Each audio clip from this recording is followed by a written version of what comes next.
কানাডার সামার হচ্ছে একটি প্রাণবন্ত ঋতু, জুন থেকে আগস্ট, যার বৈশিষ্ট্য হলো স্বাভাবিকের চেয়ে কিছুটা উষ্ণ তাপমাত্রা এবং অনেক লম্বা দিন। সামারে তাপমাত্রা সাধারণত 20 ডিগ্রি থেকে 30 ডিগ্রি পর্যন্ত ওঠে এবং হিউমিডিটি মানে বাতাসে আর্দ্রতা অনেক বেশি হয়ে যায় তখন।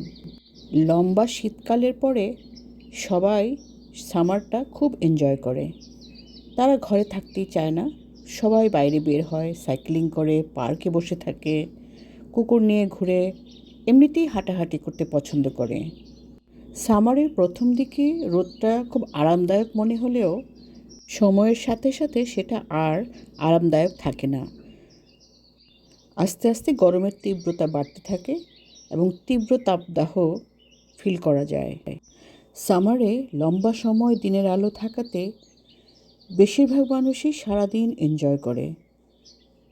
তারা রেস্টুরেন্ট, বার, কফি শপ এসবও খুব উপভোগ করে।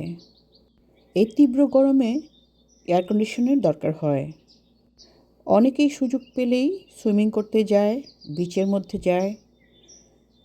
যারা ফিশিং করতে পছন্দ করে তারা ফিশিং করে। লম্বা শীতের সময় গাছের যে ডালগুলো শুকিয়ে গিয়েছিল সেগুলো সবুজ হয়ে গেছে এখন, পাতায় পাতায় ফুলে ফুলে ভর্তি। কেউ বুঝতেই পারবে না যে কিছুদিন আগেও এই গাছে কোনো পাতা ছিল না। চারিদিক একেবারে সবুজ সবুজ। সামারে স্বাভাবিকভাবেই কাজের চাপ বেড়ে যায়। যারা কাজ করে তাদের লং আওয়ার কাজ করতে হয়। সব ফ্যাক্টরি, রেস্টুরেন্ট সব কিছুতেই ব্যস্ততা অনেক বেশি থাকে। এসবের পাশাপাশিও মানুষ লাইফটাকে এনজয় করে। অনেকেই তাদের নিজেদের লনগুলো নিজেরাই পরিষ্কার করে, ঘাস ট্রিম করা, ফুল গাছ লাগানো, গাছের যত্ন এসব নিয়ে ব্যস্ত থাকতে পছন্দ করে। অনেকেই ব্যাকইয়ার্ডে বারবিকিউ করে। মোট কথা এই 4 মাস মানুষ খুব এনজয় করে। 4 মাস সময় যদিও বলা হয়, কিন্তু আসলে গরম 4 মাস সময় থাকে না। তীব্র গরমটা খুব অল্প সময়ের জন্যই পড়ে।